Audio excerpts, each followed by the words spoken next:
हितोपदेश का मित्र लाभ और उसका कथामुख हम पढ़ रहे हैं। इससे पहले हमने पढ़ा था कि मनुष्य में और पशु में क्या भिन्नता होती है और धर्म का आचरण करने वाला पुरुष जो है वो वास्तव में पुरुष या मनुष्य है और धर्म से हीन जो है वो पशु के समान होता है। ये हमने पढ़ा था। आज इसके आगे धर्मार्थ काम मोक्षाणाम यस्य कोपि न विद्यते अजागलस्तनस्यैव तस्य जन्म निरर्थकम्। इसका अन्वय यस्य धर्मार्थ काम मोक्षाणाम एकोपि न विद्यते अजागलस्तनस्य एव तस्य जन्म निरर्थकम् भवति।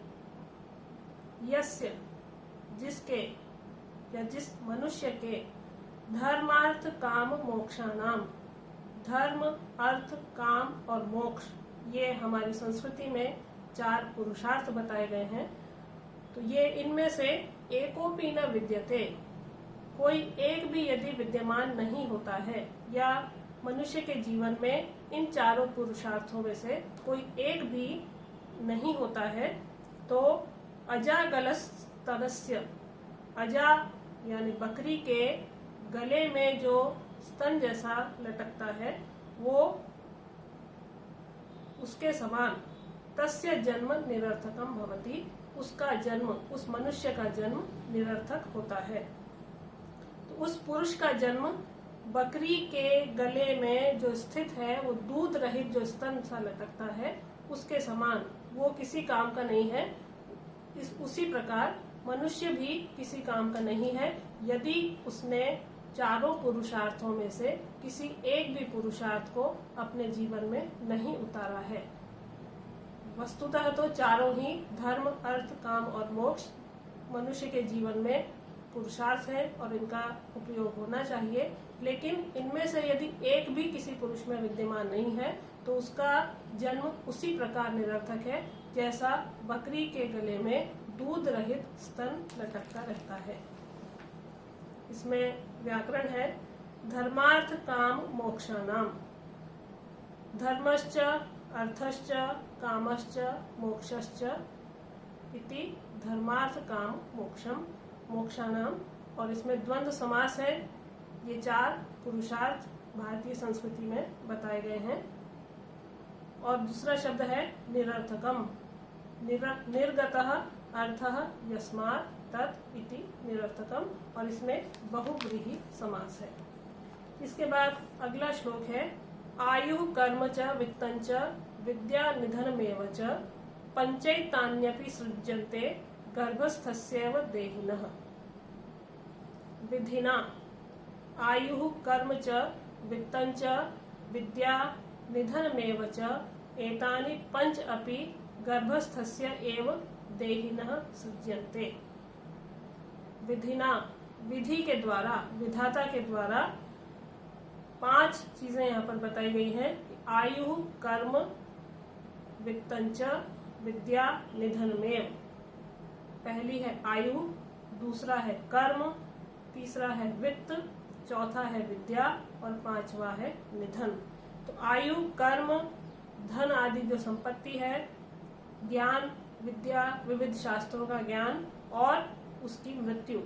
मनुष्य के जीवन में ये जो 5 बातें हैं वो एतानि 5 अपि, ये 5 ही गर्भस्थस्य, गर्भ में रहने पर भी, गर्भ में स्थित रहने पर ही देहिना सृज्यन्ते, देही के द्वारा या मनुष्य के लिए सृज्यन्ते निर्मित हो जाती हैं या निर्धारित हो जाती हैं।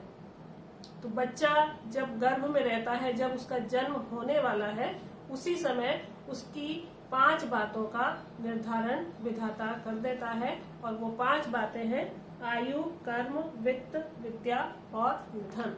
कि उसकी आयु कितनी होगी, उसका कर्म क्या होगा, उसके पास कितनी संपत्ति होगी, वो कितना ज्ञान प्राप्त करेगा और उसकी मृत्यु कब होगी, ये उसके जन्म से पूर्व ही निर्धारित हो जाता है। ऐसा ब्रह्मा का या विधाता का विधान बताया गया है।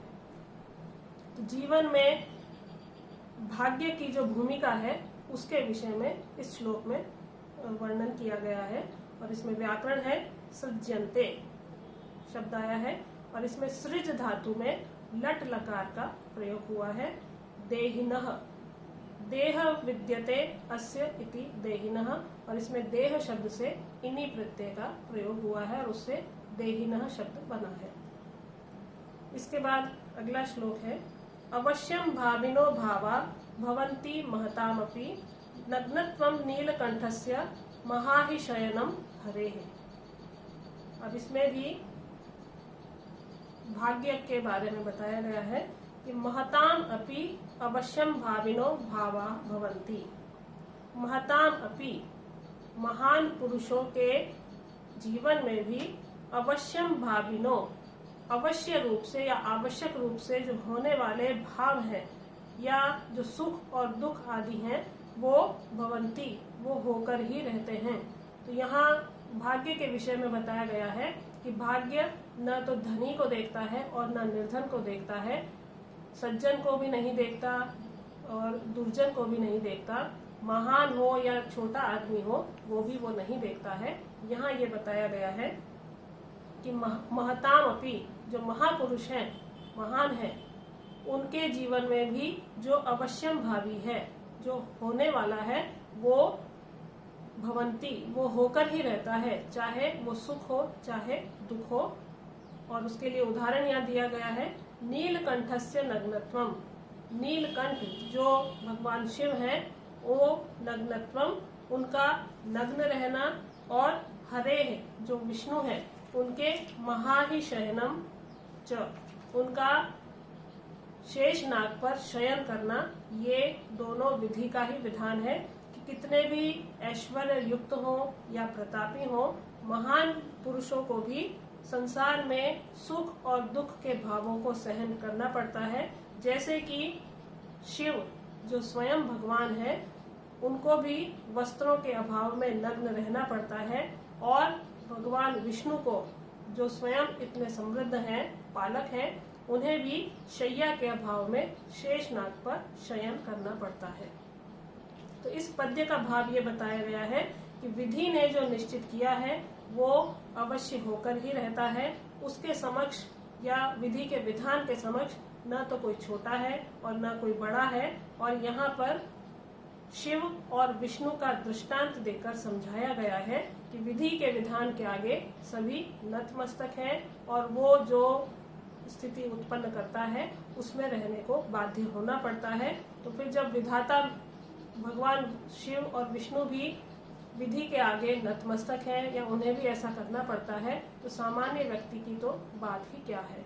तो विधि के विधान की बात यहाँ पर कही गई है। और इसमें व्याकरण है अवश्यम भाविनः, अवश्यम भवन्ति इति अवश्यम भाविनः नीलकंठः, नीलः कंठः यस्य सः, नीलकंठ, और नीलकंठ भगवान शिव को कहा जाता है।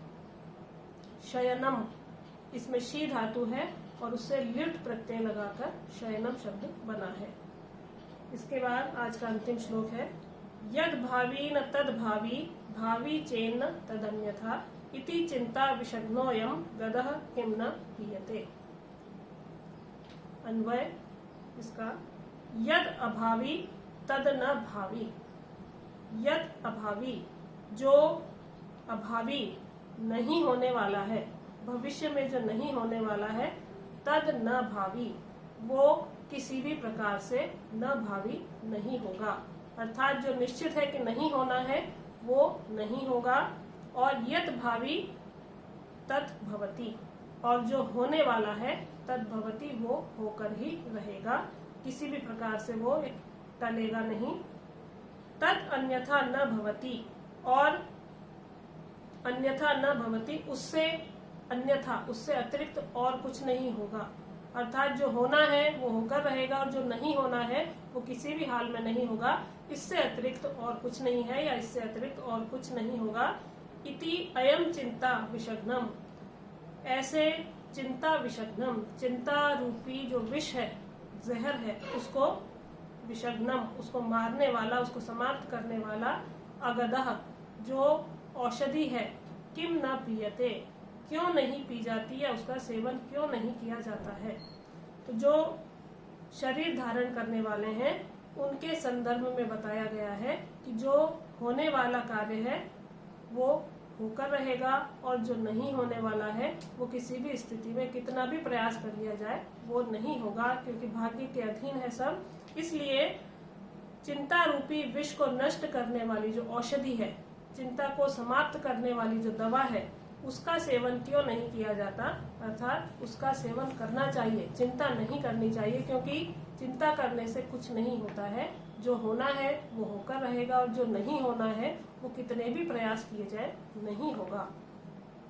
तो इस श्लोक का भाव ये है कि जो भी कुछ संसार में होना या नहीं होना है ये पहले से निर्धारित है और उसमें किसी भी प्रकार का परिवर्तन संभव नहीं होता है। और ऐसा मानते हुए मनुष्य को किसी भी विषय में चिंता नहीं करना चाहिए, उसे केवल अपना कार्य करना चाहिए।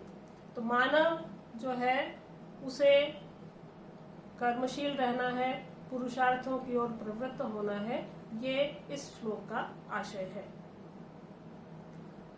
अभावी शब्द आया इसमें, न भावी इति अभावी, और इसमें नए समास है। चिंता विषग्नः, चिंता एव विषम तद हंति इति चिंता विषग्नम। अगदः जिसका अर्थ है औषधि, दवा, और इसमें जो समास है वो है नए समास, न गदः इति अगदः, औषधि के लिए प्रयुक्त हुआ है। तो जो होना है वही होगा, जैसे कहा गया है होई है सोई जो राम रचि राखा।